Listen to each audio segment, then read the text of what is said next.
Les amis, je dois vous parler, la saison des Girondins est terminée et je dois vider mon sac. Certains attendent cette vidéo depuis très longtemps, j'avais promis que je la ferais, donc voilà. Je vais parler de la situation des Girondins de Bordeaux, de ce que je pense de tout le monde, de Gérard Lopez, du coach, de l'équipe, de ce que je souhaite pour l'avenir des Girondins. Et je vais également revenir sur certaines critiques que j'ai reçues. Là devant vous, je vais lire la lettre que j'ai écrite, mais je vais m'arrêter et en parler avec vous. Ça va être, on va dire, une version entière, une version plus complète où je vais justifier tout ce que j'ai écrit point par point. Je précise que le but de cette vidéo n'est pas de mettre tout le monde d'accord, n'est pas de vous convaincre. Bordeaux c'est Dallas, il y aura plein de vidéos qui sortiront, des vidéos peut-être qui sortiront des fois qui n'étaient pas prévues pour réagir à l'actualité à chaud des Girondins.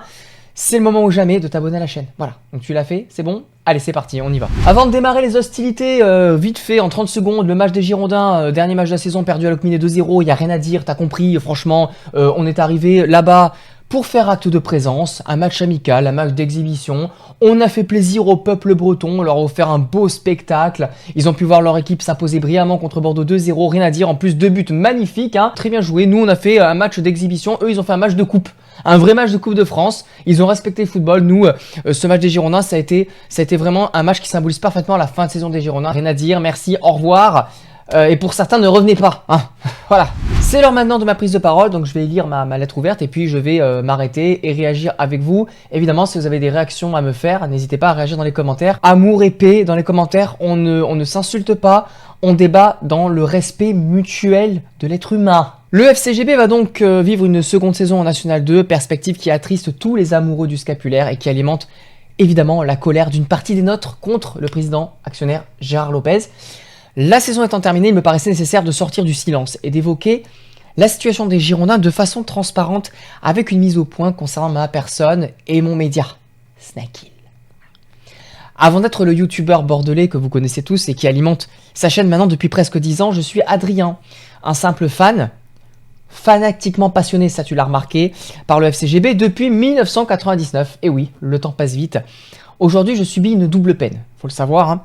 La situation de mon club et les critiques menaces que je reçois quasi quotidiennement. Alors, je dirais pas ce qu'il y a écrit dans ces menaces parce que voilà, on est sur YouTube et les mots seront censurés, mais c'est immonde. Voilà, c'est immonde. Alors évidemment, on parle de mauvais côté d'Internet, mais il y a aussi un bon côté. C'est évidemment vous, hein, vous, tout l'amour que vous me donnez toute la saison depuis maintenant presque 9 ans que je tiens ce média. Sans vous, je ne serais pas là aujourd'hui, j'aurais déjà arrêté, j'aurais pas eu la force de continuer. Donc voilà, encore une fois, je vous le dis et je vous le dirai jamais assez, merci. Bref, pendant que certaines âmes égarées font leur chasse aux sorcières, je m'efforce de supporter Bordeaux et de faire parler du club sur les réseaux avec foi et détermination dans une période où notre exposition médiatique est plus que limitée.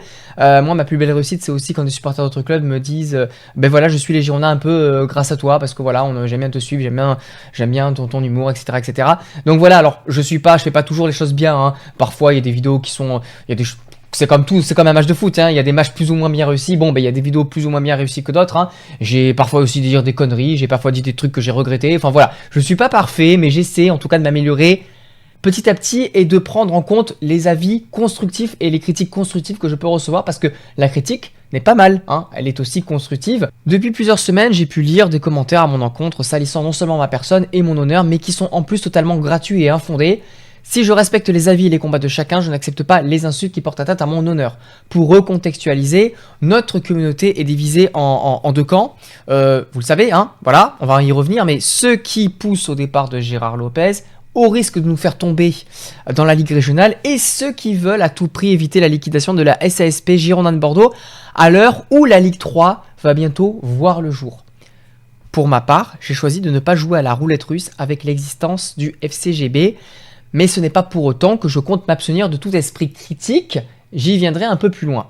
Alors, vous pouvez me traiter de naïf, mais je n'autorise personne à me traiter de vendu sous prétexte que je suis parfois accrédité par le club en tant que créateur de contenu.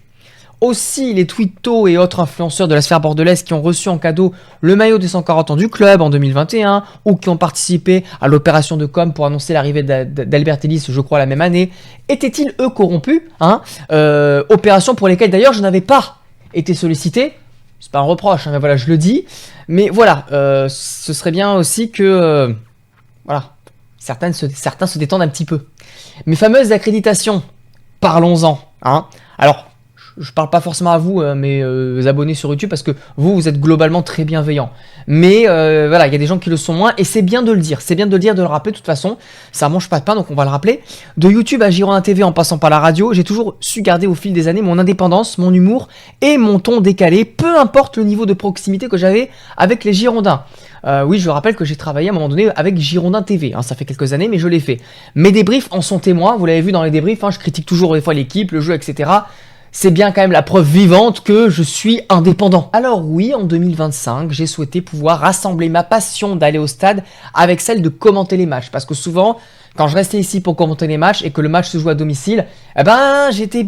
Tu vois, j'étais pas bien, quoi. Tu vois, je me dis, ah, j'aimerais bien être au stade quand même. C'était très compliqué. C'était toujours un choix très difficile pour moi. Donc, si je pouvais allier les deux, ben, c'était parfait. Donc, oui, j'ai fait la demande. C'est la première fois d'ailleurs que j'ai demandé vraiment quelque chose au club. J'ai fait la demande pour pouvoir commenter les matchs au stade, rentrer mon matériel. Il fallait une accréditation, tout simplement. Cette place, je l'ai acquise à la sueur de mon front, parce qu'ils ont dit oui. Et je remercie encore les Girondins d'avoir dit oui. Et cette place, je l'ai acquise au prix de nombreux sacrifices. Voilà, en développant un média qui rassemble maintenant près de 60 000 followers sur tous les réseaux confondus. Encore merci. Alors non seulement cette place, je le dis, je l'ai méritée, mais je ne laisserai personne remettre en cause ma légitimité. Hein, sous prétexte que oui, je suis pas journaliste, alors oh là là, pourquoi il y va, pourquoi pas. Non, j'ai travaillé pour en arriver là. Voilà, je préfère le dire. Parce qu'il y en a qui l'oublient ça. Surtout que je ne tire... Faut le dire aussi, aucun avantage à commenter les matchs au stade. Que ce soit au niveau des statistiques, regardez les vues que font, d'ailleurs font même moins de vues parce que la fin de saison est partie en sucette, mais en termes de statistiques ou même financièrement, du coup, parce que ça va de pair avec YouTube, les statistiques et les vues et les finances, j'ai aucun, jusqu'à preuve du contraire pour l'instant, je n'ai pas de partenaire pour mes lives commentés, j'espère d'ailleurs en avoir un jour, mais ça n'a rien changé. Pour moi, en gros, ce que je veux que les gens sachent, c'est que je commente les matchs au stade ou en studio chez moi, financièrement et statistiquement, ça n'a absolument rien changé. Alors on peut pas me dire, ah ouais, tu fais ça pour les stades, pour le buzz. Non, ça change rien. Parlons maintenant de cette saison. Voilà, on va arrêter de parler de moi, hein, on va parler de cette saison. Comme vous le savez, lors de notre descente administrative en juillet 2024, ma colère était telle que je souhaitais le départ de Gérard Lopez, vous vous en rappelez, quitte à repartir de zéro en National 2 ou National 3, comme Bastia et Strasbourg à une époque. Ça, c'était il y a un petit peu moins d'un an, c'était en juillet 2024. J'ai également cru par désespoir que Fenway Sport Group agissait secrètement en coulisses pour acheter le club dans les mois à venir. Bref, j'étais perdu, le désespoir, t'as compris. Après cet été abominable, j'étais présent au rassemblement du 1er septembre, car le contact humain avec les supporters me manquait. Parce que ça, on me l'a beaucoup rappelé. Oui, mais tu étais présent au rassemblement, puis maintenant tu dis plus rien, puis tu dis patata. Donc voilà. Le contact humain me manquait, les ultramarines d'ailleurs n'avaient pas fait de rassemblement cet été-là, voilà, j'avais vu personne, et en plus, pour vous mes abonnés, il fallait, pour les supporters qui me suivent, que je traite l'actualité du club sur le terrain. Voilà, il fallait que je fasse mon live Twitch, il fallait aussi que je fasse entre guillemets mon travail, même si pour moi c'est pas un travail, c'est une passion, mais t'as compris. Donc j'y suis allé, et le seul message que je portais à ce jour-là, était l'union pour le FC Girondin Bordeaux, et que personne lâche le club en National 2. C'est ce que j'ai dit quand je me suis adressé aux gens. D'ailleurs, le jour même, j'avais dit que je ne voulais pas, aux organisateurs, je ne voulais pas m'adresser. J'ai dit non, finalement, je ne vais pas le faire, je préfère rester à ma place, j'ai pas envie de... Et puis finalement, voilà, ils m'ont dit allez, et puis j'ai pas su dire non, et puis j'y suis allé. Je le regrette pas, c'était une belle expérience quand même de le faire. Hein. C'est pas facile de parler devant un peu plus de 800 personnes, je sais plus comment on était. Enfin bref, donc je le regrette pas. Mais voilà, je tiens quand même à apprécier le contexte hein, de cette prise de parole. Et comme je l'ai dit, le seul message que je portais c'était l'union pour les Girondins, de ne pas lâcher le club en N2, d'être là pour le club. Et pour être très sincère, à ce moment-là, je ne souhaitais déjà plus la liquidation, car le championnat ayant repris, nous risquions tout simplement l'exclusion des compétitions. Par ailleurs, avec l'arrivée du coach Bruno Irles et un mercato accompli de manière aussi inespérée que miraculeuse, je me suis pris d'affection pour ce groupe de joueurs, on s'est tous pris d'affection, ils mouillaient le maillot comme on dit, et je me suis alors concentré naturellement sur le terrain, le sportif, hein. Je m'étais quand même, ça a été assez dur comme ça cet été, à partir de septembre je me suis dit voilà, je vais souffler un peu, on va un petit peu retourner sur le terrain, et ça m'a fait du bien, de me concentrer sur le sportif.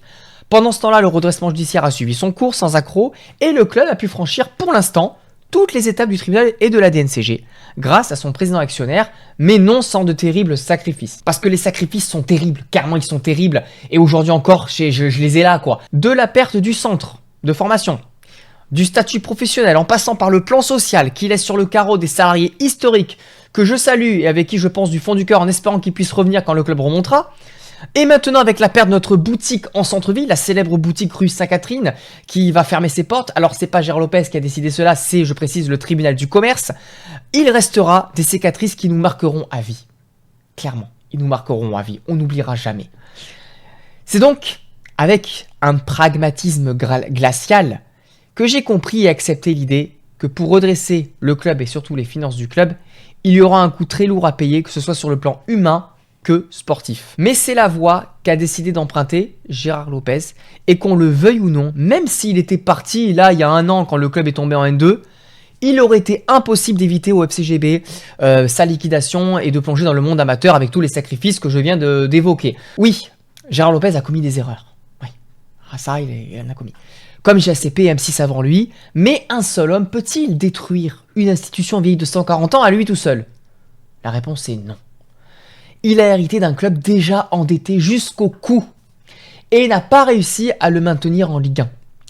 Mais comment oublier ceux qui sont sur le terrain à ce moment-là et qui ont pris 93 buts en une saison quand on était en Ligue 1, quand on est tombé en Ligue 2?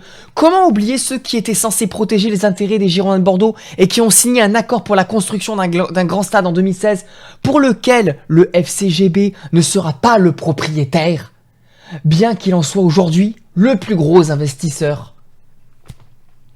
Comment oublier la tactique de David Guillon et sa troupe d'enfants apeurés à Annecy, alors qu'un match nul nous suffisait pour nous ouvrir les portes de la Ligue 1 en 2023? On aurait pu remonter directement.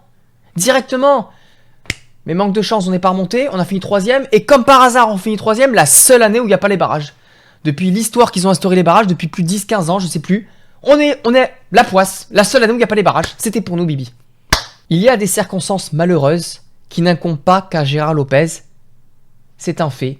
Même s'il faut reconnaître évidemment que sous sa direction, certains transferts et contrats signés n'ont pas arrangé les finances du club. Car oui, des risques ont été pris.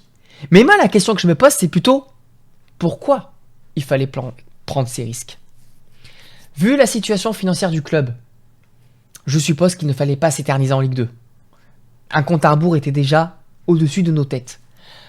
Gérard Lopez a donc fait all-in pour la deuxième saison en Ligue 2. Il a investi de sa poche 40 millions d'euros. À cet instant, on va pas se mentir, moi le premier, tous les supporters se félicitaient du mercato. Rappelez-vous, on se félicitait, tous les médias nous disaient qu'on était les grands favoris du championnat de Ligue 2. On était donnés favoris partout, sur l'équipe, tout le monde nous donnait favoris. Et la suite, on la connaît. Saison catastrophique, on finit je crois 13 ou 14e. Et là, c'était le début de la fin. Nous voici donc en 4ème division. Et si en début de saison j'aurais signé pour un maintien, le fait d'avoir été leader en février nous laisse un goût amer. Et cette 4ème place est perçue comme un énième échec sportif. Certes, nous sommes partis de rien, sans prépa physique, il a fallu monter 2 équipes en 15 jours, N2, N3, alors que les championnats avaient déjà repris, mais la pilule elle est quand même dure à avaler. Et cet échec, il se résume en plusieurs points. Un coach qui est prêt à mourir avec ses idées plutôt que d'apporter de la fraîcheur par des changements quand son groupe en avait le plus besoin. Le profil d'ailleurs d'un joueur comme Ben Kemis, qui restera en N3 toute la saison, nous aurait pourtant fait beaucoup de bien. Enfin voilà, que dire de son choix de mettre Mergi sur le banc aussi au profit d'un Etienne Bug, complètement dépassé, complètement incomplémentaire avec Andy Carroll, 2 mecs qui avaient le même profil qui se marchaient dessus, bref. Pire, entre le début et la fin de saison, aucune amélioration dans le jeu est à noter. Une équipe trop stéréotypée que nos adversaires ont appris à contrer sans grande difficulté. Un collectif qui n'avait pas le mental, ça c'est le deuxième point, pour tenir sur la longueur et qui est exposé en vol, avec des cadres qui ont manqué de leadership aux instants clés, et un relâchement qui s'explique aussi par un excès de confiance, de tout le monde, même moi d'ailleurs. Voilà. Quand on porte un maillot aussi mythique, aucun relâchement n'est admis sur le terrain. Surtout quand toutes les équipes en face rêvent de nous taper. Surtout quand autant d'amoureux du club se sont déplacés de manière remarquable sur tous les terrains de France pour vous supporter. Que ce soit à Poitiers, à Blois, à Locminé, alors qu'il n'y avait plus rien à jouer. Non, franchement, rien que par respect, les gars. Vous n'avez pas le droit de finir comme ça. Perdre est une chose, mais baisser les bras n'est pas excusable.